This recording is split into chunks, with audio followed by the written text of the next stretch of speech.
পিঠাই পরোটা বানানোর জন্য জল দিয়ে ডোটা মেখে নিচ্ছি।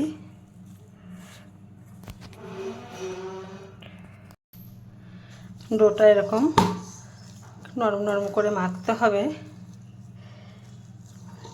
নরম করে মেখে এই যে আমি পিঠাই পরোটা লেচি কেটে রেখে দিয়েছি। এবার আমি পিঠাই পরোটা তৈরি করব।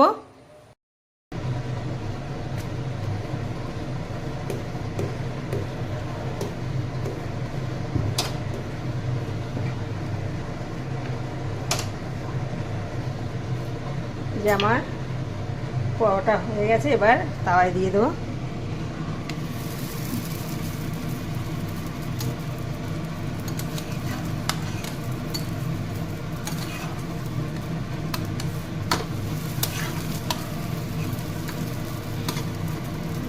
দিয়ে তেল দিয়ে দেবো। এই পিঠে পিঠ করে একটু একটু তেল দিয়ে দেবো, কম তেলেই ফ্রাই করবো।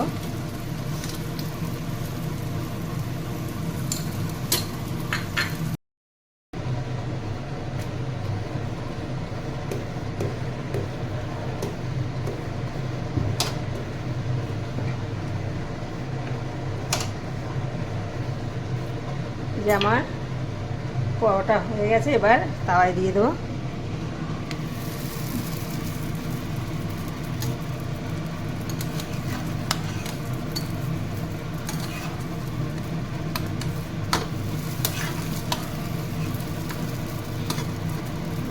দিয়ে তেল দিয়ে দেবো।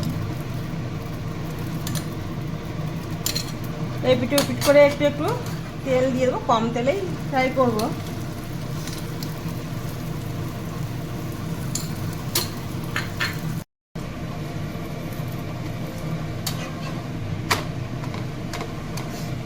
পরোটা ফ্রাই করা আমার হয়ে গেছে। এবার ভাজ করে থালায় রেখে দেবো।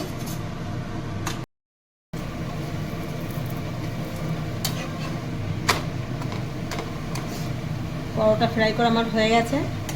এবার ভাজ করে থালায় রেখে দেবো।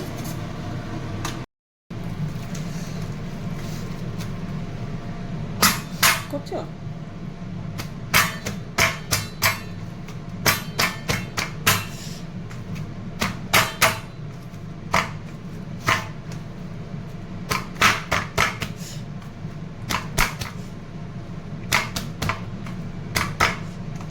হয়ে গেছে আমার পরোটা। দেখো, আজকে তো লক্ষ্মী পুজো, ওই জন্য একটু নিরামিষ খাবার করেছি, তাই একটু অন্যরকম রান্না করলাম।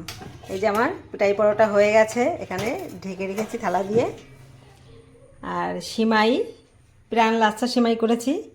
আর এই যে আলু ঘুগনির একটা তরকারি। এই হলো আজকে দুপুরের মেনু।